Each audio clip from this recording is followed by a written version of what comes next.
बिहार के उप मुख्यमंत्री तेजस्वी यादव ने पिछले दिनों भारतीय जनता पार्टी के नेताओं से कहा कि अगर वे जातीय जनगणना के समर्थक हैं तो भाजपा शासित प्रदेशों में भी जातीय जनगणना कराएं और प्रधानमंत्री नरेंद्र मोदी से राष्ट्रीय स्तर पर जातीय जनगणना करने की मांग करें।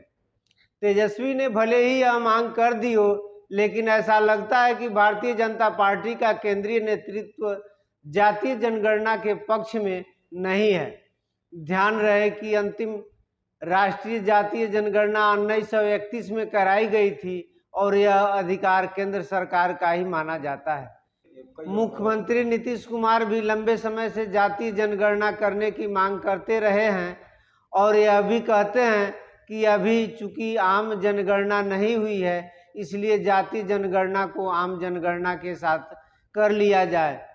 राजनीतिक प्रेक्षक मानते हैं कि जातीय जनगणना का परिणाम आने के बाद हर क्षेत्र में प्रतिनिधित्व का मुद्दा भी उठेगा, इसलिए आरक्षण की सीमा पुनर्नियोजित करने या बढ़ाए जाने की भी मांग हो सकती है। ऐसे में भारतीय जनता पार्टी जातीय जनगणना को लेकर नर्वस नजर आती है।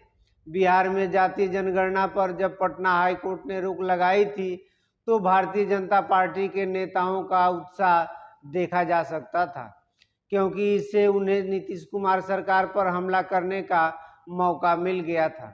भारतीय जनता पार्टी के कई नेता यह आरोप लगाते हैं कि जातीय जनगणना से जातीय संघर्ष और बढ़ेगा और इससे जातीय नफरत भी फैलेगी। जातीय जनगणना के मुद्दे पर भारतीय जनता पार्टी के इस उहापोह को देखते हुए भी शायद कांग्रेस पार्टी के नेता सोनिया गांधी ने अपने एजेंडे में इसे आवश्यक बताया। यह देखना रोचक होगा कि भारतीय जनता पार्टी कांग्रेस की इस मांग का संसद में कैसे जवाब देती है।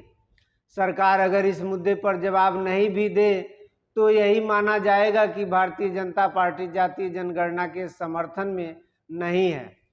जातीय जनगणना दरअसल भारतीय जनता पार्टी के लिए दोधारी तलवार की तरह बन चुकी है। अगर वह जातीय जनगणना का समर्थन करती है तो उच्च वर्ग के उसके समर्थक नाराज हो सकते हैं।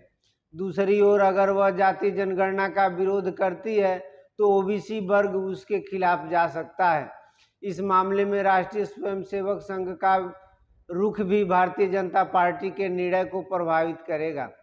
ध्यान रहे कि हाल ही में संघ के प्रमुख मोहन भागवत ने कहा था कि आरक्षण को अभी जारी रखना चाहिए। हालांकि उनके इस बयान से यह नहीं जाना जा सकता कि संघ जातीय जनगणना का समर्थन करेगा या विरोध। सन 1915 में मोहन भागवत ने आरक्षण पर पुनर्विचार की बात कही थी और यह माना गया था कि भारतीय जनता पार्टी को इसका काफी नुकसान हुआ। ऐसा माना जा रहा है कि जिन 5 राज्यों में अगले कुछ महीनों में चुनाव होना है, वहां कांग्रेस और इंडिया गठबंधन जातीय सर्वे को एक अहम मुद्दा बनाने की कोशिश में है।